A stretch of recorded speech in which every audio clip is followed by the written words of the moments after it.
What's up, guys? Your boys, 20K13. I'm going to talk about 10 conclusions from WWE SmackDown, June 11th.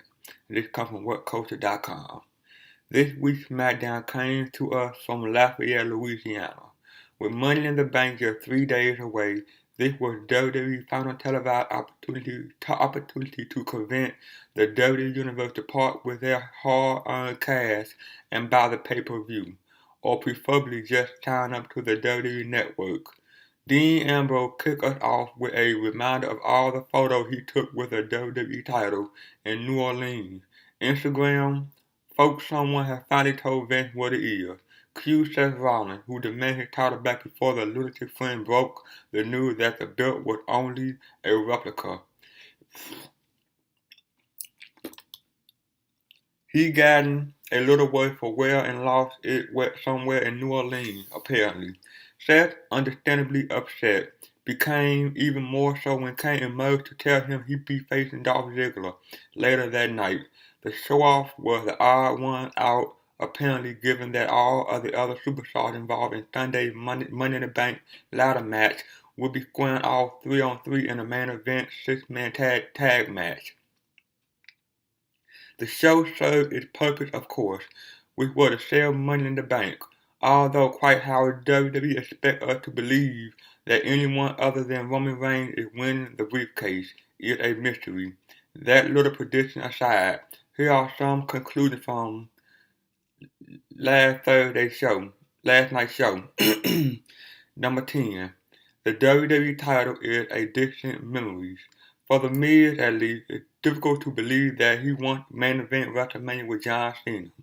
Now that he a cross-directed third wheel in an Intercontinental title feud between Ryback and Big Show, seriously, what with that headscarf? Does starring in the Marine Corps mean you should dress like Aubrey Hepburn?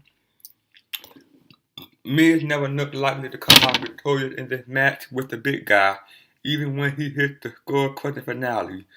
WWE have been overusing, some might argue, kick-out of established finisher for a while now, in an attempt to add more drama to big matches, but Ryback would never stand down for 3. One shell shock later, and Miz, the former WWE champion, was done.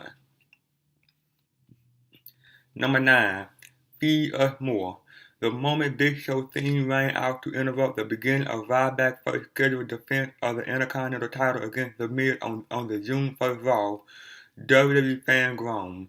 The big guy versus Big Show didn't, and still doesn't, to be fair, exactly have wrestling classic stamp all over it. That and serious heel show tend to be well dull. It's been anything but so far. The shell shock on Raw was a truly astonishing moment, one that might have been better saved for the pay-per-view. True, but it served to generate interest in a match where there previously was very little.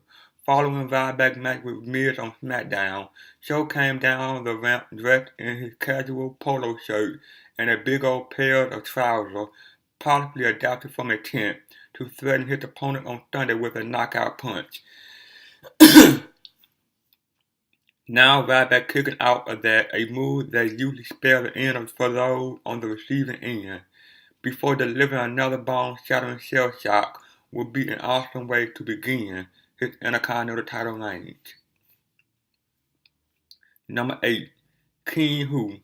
Has becoming King of the Ring done anything for Bad News Barrett other than make him look a complete pillock every time he makes his way to the ring? It used to be that winning the King of the Ring tournament meant that a guy was on the road to superstardom and the WWE title. Barrett, it seems, is floundering in mid-card obscurity.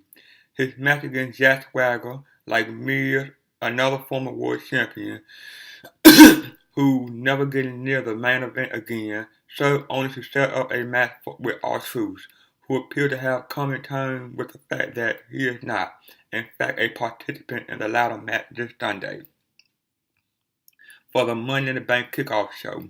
That's right, Barrett isn't even on the main show. He and Truth are curtain jerking. It's difficult to see where Wade Barrett can go from here. He seems destined to be mid-card for life, A shame considering how much momentum he had when squaring off against Cena as leaders of the Nexus. Number 7. Bragalina Meatloaf. Are all the interviews with Lana about her newfound love for Dolph Ziggler really necessary? They got her sitting down with Michael Cole now. No plan for an appearance on the Stone Cold podcast yet. However, at least they did until Rusev. How did he know where they were?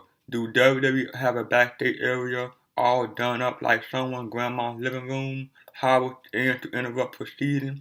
After pleading with Lana to come back to him, the Bulgarian brute, he's not rushing anymore. See, someone brought Vince and Atlas, turned his anger towards Cole. It's all his fault, apparently. The plan before Rusev injured his ankle was surely a program with Ziggler, hence lost.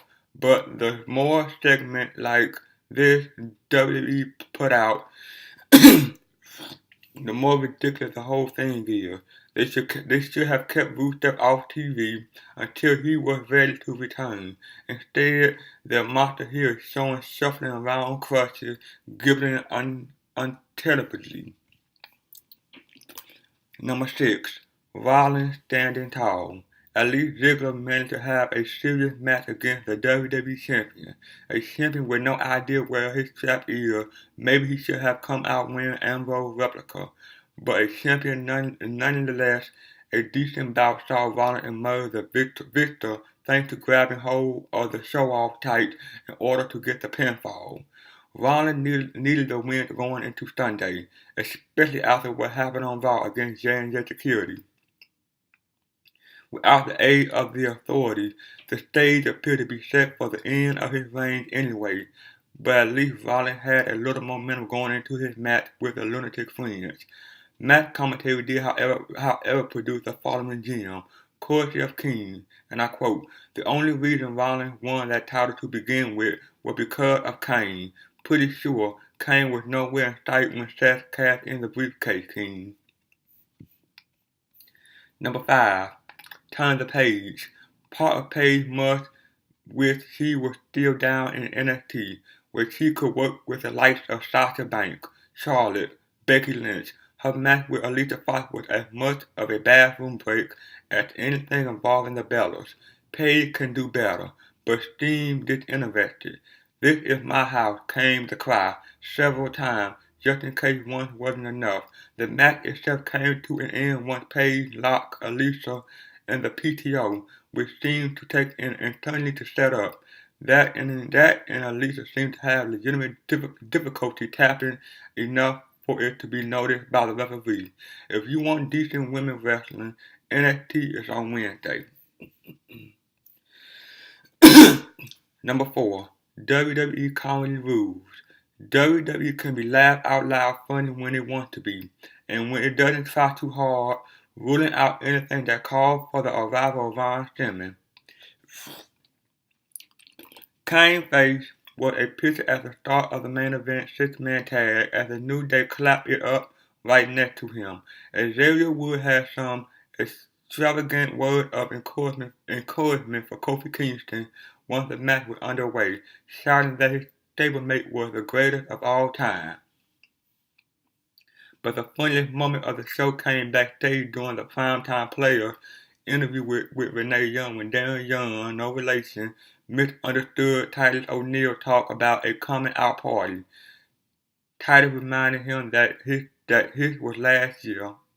It deserved the laughter it apparently got from the SmackDown audience. They seemed a douchey bunch though. Hopefully it wasn't Kane. Dean Ambrose, however, fell flat at the start of the show, claiming that his party in New Orleans had left him feeling like it was still Tuesday. Too cerebral, brother. Number 3. You look stupid. Yes, Sheamus still looks stupid, but at least he wasn't wearing a gum shield or a skirt. For shame, never leave the cross-dressing to Miz. Number 2. Creative got nothing for you, Randy. No match at Elimination Chamber and now a participant in a Money in the Bank ladder match. That could make very little sense if you won the briefcase. Since his brief WWE title feud with Seth Rollins, it seems that creators have nothing for the Viper. It's hard to picture Orton going after either the US or Intercontinental title, especially now that he's a babyface again. Seriously, the guy started to rival Kane and the Big Show. The smart money on the feud with Bray Wyatt. The new face of Fear versus the Viper could keep both men busy for the next couple of months while WWE decides whether they want either of them to be in the hunt for championship gold. Number 1. No one saw that brawl coming.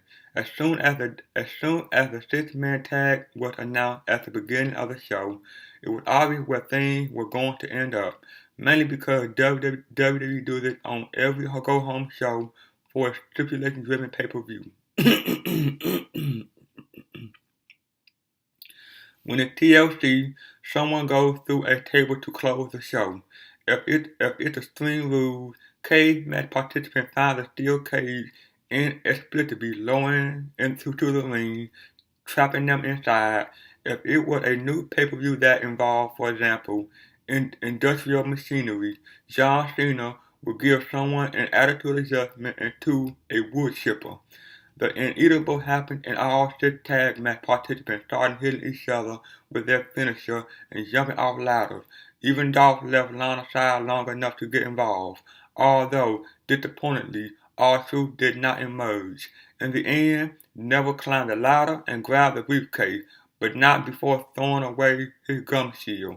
Given that he's a relative newcomer, someone should probably explain to him that he hasn't actually won and still need to turn up this Sunday and watch Roman Reigns win instead.